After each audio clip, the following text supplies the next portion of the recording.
It's Tuesday. இன்றைக்கி பார்த்தீங்கன்னா, ஒரு மார்னிங் டு ஆஃப்டர்நூன் ரொட்டீன் தான் எடுக்கலான்னு பிளான் பண்ணியிருக்கேன். ஸோ வழக்கம் போல் நம்ம பாலை காய்ச்சிட்டு டீ போட்டு குடிக்கலான்னு பார்த்துட்ருந்தேன். பார்த்தீங்கன்னா ஹஸ்பண்ட் வந்துட்டு சீக்கிரமாகவே எழுந்துட்டாங்க.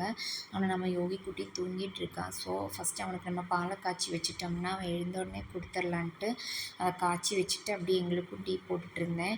ஸோ நல்லா ஒரு டீ போட்டு குடிச்சிட்டு அடுத்ததான் நம்ம ஒர்க்கே ஸ்டார்ட் ஆகும் எப்பயுமே. யாரெல்லாம் இந்த மாதிரி மார்னிங் டீ லவர் இருக்கீங்கன்னு கமெண்ட்ஸில் சொல்லுங்கள். எனக்கு வந்து இந்த மார்னிங்கும் ஈவினிங்கும் வந்துட்டு ஒரு டீ வந்துட்டு வேணும். அதுக்கு இடையில எப்போ கொடுத்தாலுமே நான் குடிக்க மாட்டேன். ஈவினிங் கூட சம்டைம்ஸ் ஸ்கிப் பண்ணிடுவேன். ஆனால் மார்னிங் எழுந்ததுமே டீ இல்லைன்னா அப்படியே தலைவலியே வந்துடும். இந்த மாதிரி யாராவதும் டீ லவர்ஸ் இருந்தால் சொல்லுங்கள். டீக்கு வந்துட்டு நம்ம அடிக்ட்டு கிடையாது. ஆனாலும் ஒரு அது மேலே ஒரு லவ்வுன்னு வைங்களேன். அந்த மாதிரி டீ லவ்வராக மாறிட்டேன். அதுக்கப்புறம் நம்ம காலையில் பிரேக்ஃபாஸ்ட்டுக்கு பார்த்திங்கன்னா இட்லியும் தேங்காய் சட்னியும் தான் பிளான் பண்ணியிருக்கோம். கொஞ்சம் க்ளீனிங் வேலை இருக்கிறதுனால ஆஃப்டர்நூனுக்கும் நம்ம சமைச்சிடலான்ட்டு அதையும் சைட் பை சைட் பண்ணிகிட்ருந்தேன். அப்படியே நம்ம யோகி குட்டி எழுந்துட்டான்.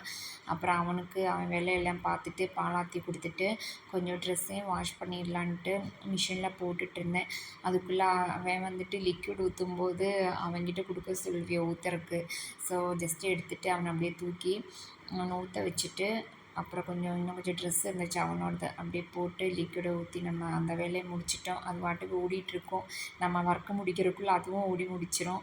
அப்படின்ட்டு மத்தியானத்துக்கு வந்துட்டு நம்ம கேரளா ஸ்டைல் சம்மந்தி ரெசிபி தான் பண்ணலான்ட்டு இருந்தேன்.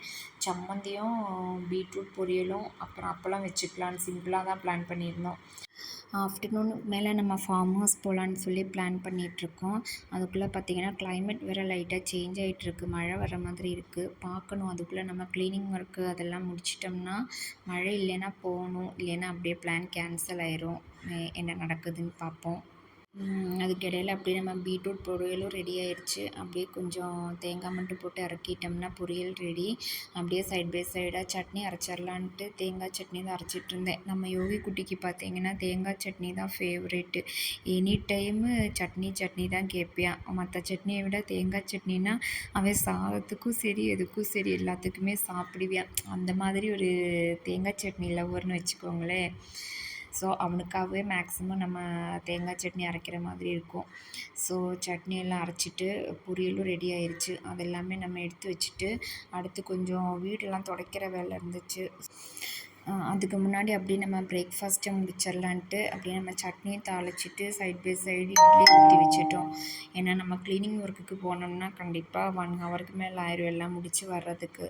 ஸோ சாப்பிட்டுட்டு நம்ம குட்டிக்கும் கொடுக்கணுமே. அதனால் சாப்பிட்டுட்டு ஸ்டார்ட் பண்ணோம்னா கரெக்டாக இருக்கும்ன்ட்டு இட்லியை வந்துட்டு நம்ம ஊற்றி வச்சுட்டோம். ஸோ இட்லி வேகிறக்குள்ள நம்ம ஃபஸ்ட்டு வீடை மட்டும் கூட்டி விட்டுட்டு வந்துடலாம் அப்படின்ட்டு நம்ம அதை தான் பண்ணோம். நம்ம கூட்டிகிட்டு வர்றதுக்குள்ளே இட்லி ரெடி ஆயிரும். அதுக்கப்புறம் அவனுக்கு சாப்பாடு கொடுத்துட்டு நம்மளும் சாப்பிட்டுட்டு அப்படியே வீடை துடைச்சோம்னா டைமிங் கரெக்டாக இருக்கும்ன்ட்டு நம்ம அதை தான் பண்ணிகிட்ருந்தோம். நம்ம கூட்டுறதுக்கு முன்னாடி கீழே கிடக்கிற திங்ஸ் எடுத்து வைக்கிறதுக்கே நம்மளுக்கு கொஞ்சம் நேரம் ஆயிரும். நம்ம யோகியோட டாய்ஸு அது இதுன்னு என்னென்னமோ கிடக்கும். எவ்வளோ டாய்ஸ் இருந்தாலும் கிச்சனில் இருக்க பாத்திரம் தான் அவனோட விளையாட்டு பொருளே. அங்கங்கே எல்லாமே போட்டு வச்சுருப்பான். அதெல்லாமே நம்ம எடுத்து அரேஞ்ச் பண்ணி அவனோட டாய் செக்ஷனில் வச்சுட்டு அப்புறம் தான் நம்ம கூட்டுறதுக்கே போனோம்.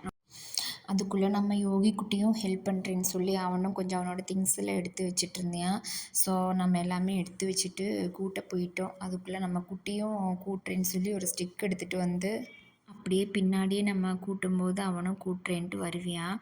அதுக்கப்புறம் பார்த்தீங்கன்னா நான் ஒரு ரூமுக்குள்ளே போய் கூட்டிகிட்டு வரவும் அவனும் உள்ளேயும் வெளியும் வந்துட்டுருந்தான். நான் கேமரா வச்சுருக்கிறத பார்த்துட்டு அதுக்கு முன்னாடி வந்து நின்று என்னமோ ஆக்டிங் கொடுத்துட்ருந்தேன். ஆக்சுவலி இதை நான் எடிட் பண்ணும்போது தான் பார்த்தேன். ரொம்ப நேரத்துக்கு என்னமோ பண்ணிகிட்ருந்தேன். அப்புறம் பாதியை நான் கட் பண்ணிட்டேன். அதுக்கப்புறம் நம்ம கூட்டி முடிக்கவுமே இட்லியும் ரெடி ஆயிடுச்சு. ஸோ நம்ம குட்டிக்கு ஃபஸ்ட்டு இட்லியை கொடுத்துட்டு அதுக்கப்புறம் நம்மளும் சாப்பிட்டுட்டு தான் நெக்ஸ்ட்டு நம்ம துடைக்கிற வேலைக்கே போனோம். அதுக்குள்ளே பார்த்திங்கன்னா லைட்டாக மழையும் ஸ்டார்ட் ஆயிடுச்சு. ஸோ இனி நம்ம ஃபார்ம் ஹவுஸ் போன மாதிரி தான் அப்படின்ட்டு நம்ம பிளானை கேன்சல் பண்ணிட்டோம். ஏன்னா நம்ம வீட்டிலேருந்து பார்த்திங்கன்னா ஃபார்ம் ஹவுஸ்க்கு ஒரு 4 to 5 கிலோமீட்டர் இருக்கும். ஸோ இந்த மழையில் நம்ம போக முடியாதுன்னு அதை அப்படியே ட்ராப் பண்ணியாச்சு. உங்களுக்கு வந்துட்டு மழை டைமில் வந்து வீட்டில் இருக்க பிடிக்குமா? இல்லை அப்படியே ஒரு ரைடு போக பிடிக்குமான்னு கமெண்ட்ஸில் சொல்லுங்கள். மழை மீன்ஸ் ரொம்ப ஹெவியான மழை டைமில் இல்ல. இந்த மாதிரி சாரல் விழுகிற நேரத்தில ஒரு சிலருக்கு வந்துட்டு ஜஸ்ட்டு பக்கத்தில ரைடு போகலான்னு தோணும். ஒரு சிலருக்கு நல்லா வீட்டில் சாப்பிட்டுட்டு தூங்கலான்னு தோணும். நீங்கலாம் வந்துட்டு எந்த மாதிரின்னு சொல்லி கமெண்ட் பண்ணுங்கள். நீங்க இந்த வீடியோல பார்த்தாலே தெரியும். எப்படி கிளைமேட் சேஞ்ச் ஆயி ஃபுல்லா மிஸ்ட் ஆயிருச்சு. அங்க பார்த்தீங்கன்னா, ஃபுல்லா ஹில்ஸு தான். அது எதுவுமே இப்ப நம்மளுக்கு தெரியல. அதுவும் இல்லாம லைட்டா தூறல் வேற விழுந்துட்டே இருந்துச்சா, ஸோ நம்ம அப்படியே வீட தொடச்சு விட்டுறலான்னு அந்த வேலைய தான் பார்த்துட்ருந்தேன். ஒரு சிலர் நினைப்பீங்க, என்னடா இது எல்லாருமே டெய்லி பண்ற வேலை தானா? இதில என்ன இருக்கு? இதெல்லாம் வீடியோவா போடுறீங்களேன்னு நினைப்பீங்க. ஜஸ்ட்டு நம்ம ஒர்க் ஹேப்பினஸ்ஸ வந்துட்டு ஷேர் பண்றோம். அவ்வளோதான். உங்க வீட்ல உங்களுக்கு ஹெல்ப் பண்றதுக்கு யாராவது கூட இருக்காங்களான்னு சொல்லுங்க. இல்ல நீங்க தான் எல்லா வேலையுமே தனியா மேனேஜ் பண்றீங்களான்னு சொல்லுங்க. நம்ம வீட்ல வந்துட்டு நானும் ஹஸ்பண்டும், பையனும் தான் இருக்கோம். ஸோ நாங்களே ஷேர் பண்ணி பண்ணிக்குவோம். சம்டைம்ஸ் ஹஸ்பண்ட் இருந்தாங்கன்னா அவங்களே தொடச்சு விட்டுருவாங்க.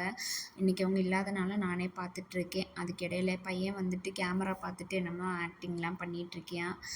அதுக்கப்புறம் எல்லாம் தொடச்சு முடிச்சுட்டு இருந்த திங்ஸ் எல்லாம் அங்கங்கே அரேஞ்ச் பண்ணி வச்சாச்சு. இதுவுமே அரேஞ்ச் பண்ணி வச்சு கொஞ்ச நேரத்துக்கு தான் அப்படியே இருக்கும். அதுக்கப்புறம் மறுபடியும் எல்லாத்தையும் அங்கங்கே போட்டு விட்டுருவேன்.